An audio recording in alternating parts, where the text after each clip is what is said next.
Hello again. This is Catherine Dubberly, the Answer Lady. I'm going to finish a hat by putting some worm trim around it. Worm trim is a method that finishes the edge, decorates it, and prevents it from rolling, all in one step. Plus, it's easy to do. Have a look. Okay, I have a finished hat here, and the edge rolls like it always does.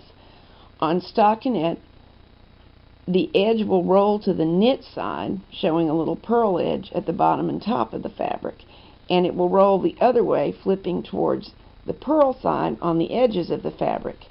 In either case, if you want to stop it, you've got to put some sort of edging on it or hem.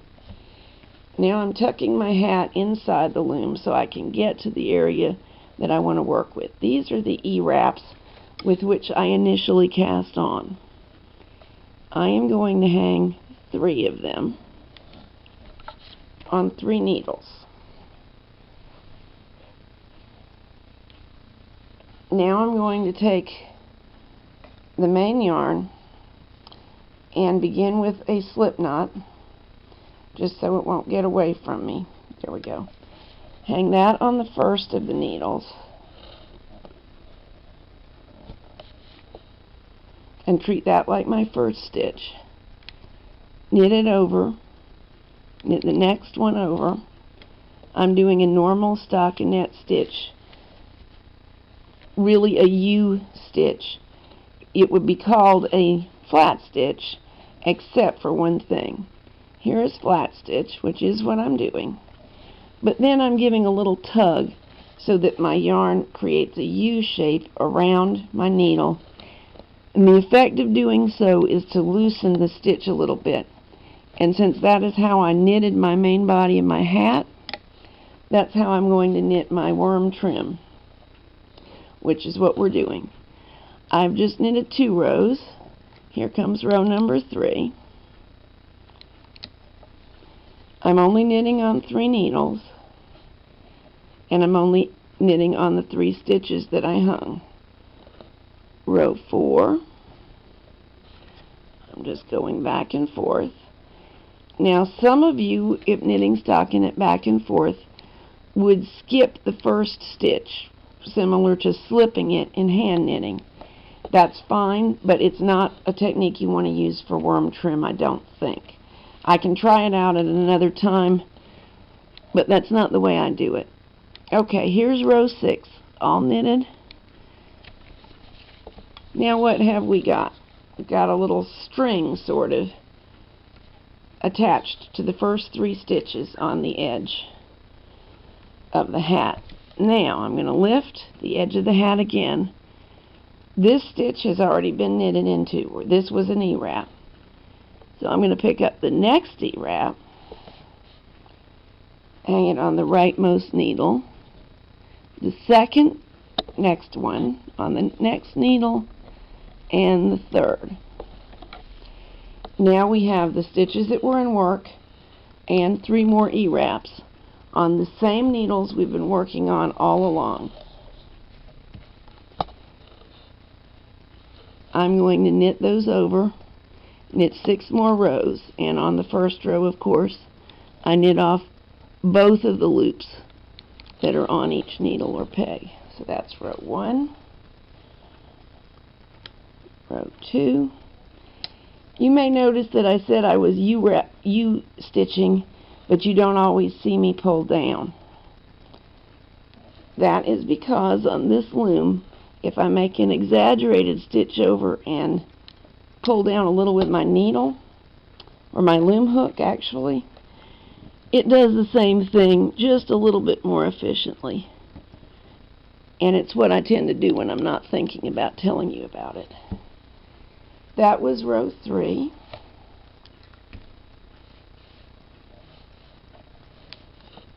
Let's knit row 4.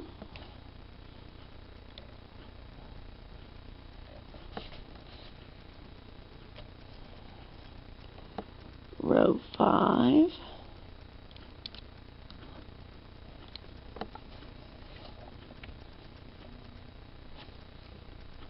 And here comes row 6. After row 6, we will be ready to hang the next section of edging. Now look what has happened.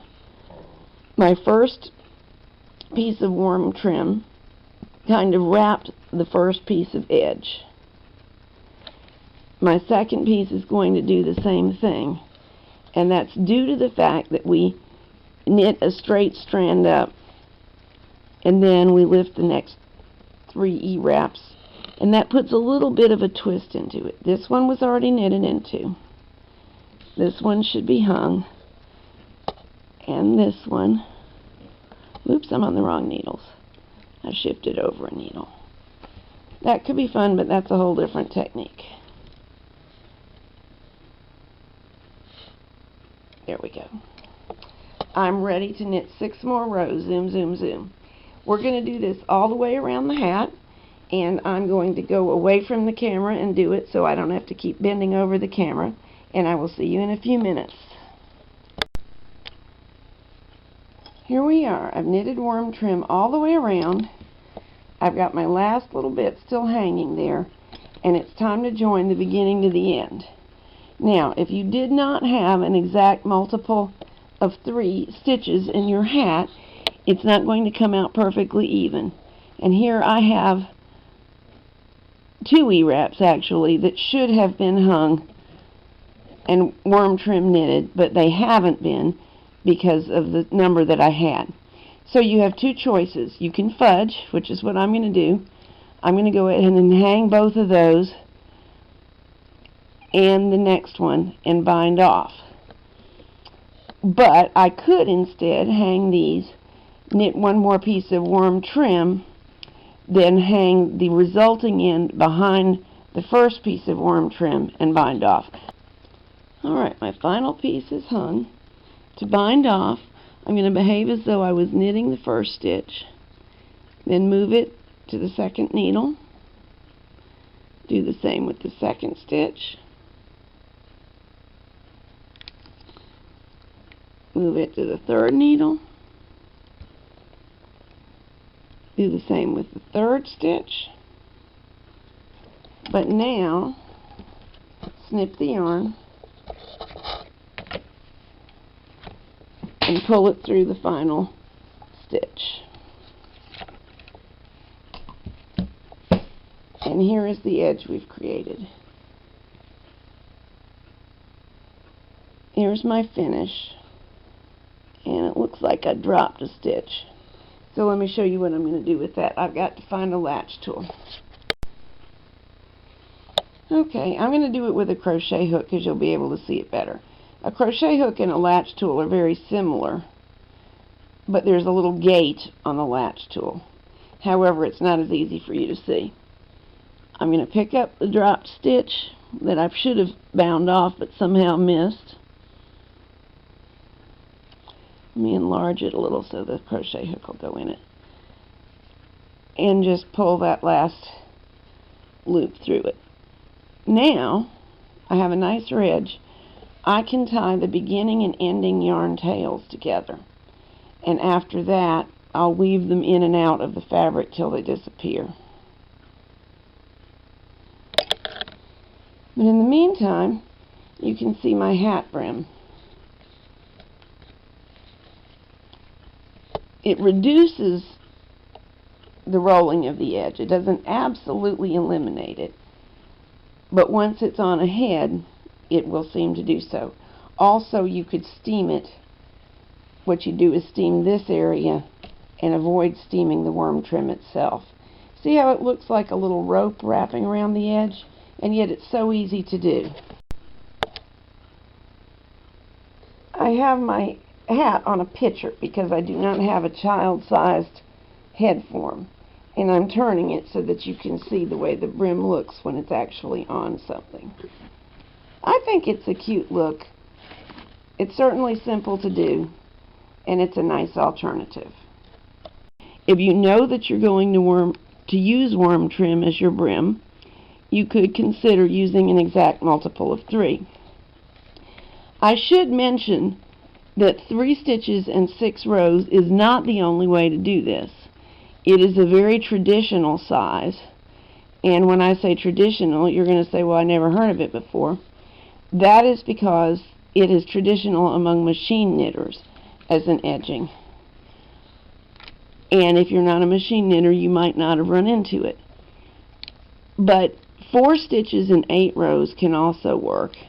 For a mini trim, 2 stitches in 4 rows. And you're starting to see the pattern. Generally, you want about twice the number of rows as stitches. However, there is some room for creativity.